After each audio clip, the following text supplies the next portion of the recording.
investigation, we're going to need to use a couple tools. The first I want to use is Phone Infoga, which was made by Sundown Dev and is a really interesting tool that parses and then extracts meaning from a lot of different types of phone numbers. So this isn't just the phone number for your particular country, it also works on international codes as well. And you can generally learn whether or not a phone number is a voice over IP number or whether it has a particular carrier, and learn maybe whether that number is publicly listed as a throwaway number as well. Now, what do I mean by that? Well, there are a lot of numbers available where if you're signing up for a service, you might just use a publicly listed number to send the verification code, so you don't need to list a number that's personally associated with you. Now, there's a lot of these numbers around, and they are definitely a way that you could maybe get away with something that you're not supposed to, just because you have access to a computer and then a supposedly secure phone number to verify an account that you could use to maybe do something bad. Now, if we wanted to find out whether or not a phone number that is being used for something is from one of those maybe public repositories, we can see an example here of a free mobile number. And this is just some random 336 number, which is from France. And if I was in France, I would be able to register all sorts of different stuff. You can see we can even get voicemails. So this is a way that somebody could maybe set up a scam or something like that. So if we were getting text from this number, we might have no way of knowing that this was a free, publicly available number that anybody could get a hold of. So as just a regular person, how would we get to know this? Well, we could take this number and we could use it in Phone Infoga to eventually learn that this was publicly listed and not a number on a regular carrier. So let's go about doing that. Well, how do we get started? If you're interested in this tool, you can first check out this really interesting Medium post on building this tool, because if you've ever been curious about how these sorts of things are made, or if you've ever wanted to know what it's like to actually see the insides of how these tools are parsed, it's a really interesting read and a good idea for developers who might be considering making something of their own. Now, if you're just looking to install it, you'll need to have Python 3 and also pip3 installed. And if you want to check to see if you have those, you can type Python 3. And you should get this shell right here. And then we'll go ahead and just quit and Control L to clear the screen.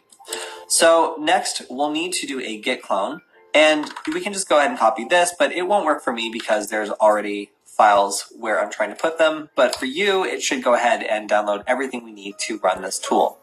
So we'll cd into Phone Infoga, and then ls, and we can see everything that's inside. And we can see that the installation requirements are pretty basic. Python 3, tac-m, pip, and install tac-r, requirements.txt. Now, it'll go ahead and say that everything I have is already up to date, but for you, it'll probably need to install or update some libraries to make sure that Phone Infoga will work exactly the way it's supposed to. Now, once these finish updating, as you can see, mine should already be done, we can also go ahead and create a configuration file, but I've already done that, so I'm going to skip it and instead go to the part where we're going to show that we have it successfully installed by requesting the version number. And when we run it, we should see a little ASCII art, and then just, that we have version 1.0.2. Great. So now we can actually make a request. So when we want to verify our previous, phone number that we mentioned, we can type first tac-h to show a list of all the various commands that we can run. So we can see if we want to input a number, it's tac-n. So we'll add tac-n, and then we can copy and paste this obviously very sketchy number in here and see what kind of result we get. And if we want more information, we can also type OSINT, which we will do here. But fair warning, this can take some time. So let's go ahead and run it and see what we get. So we'll go ahead and press N for using an additional format. Now, after some of the results come in, I can expand this and see a little bit more information. Here we can see that it's based in France, it is on this particular carrier, and it also is possibly all the various commands that we can run. So we can see if we want to input a number, it's TAC N. So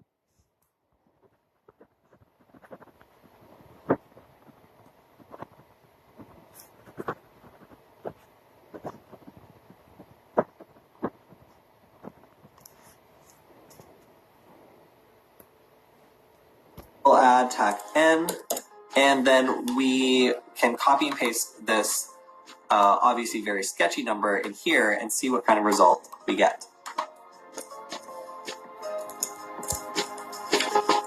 And if we want more information, we can also type OSINT, which we will do here. But fair warning, this can take some time. So let's go ahead and run it and see what we get.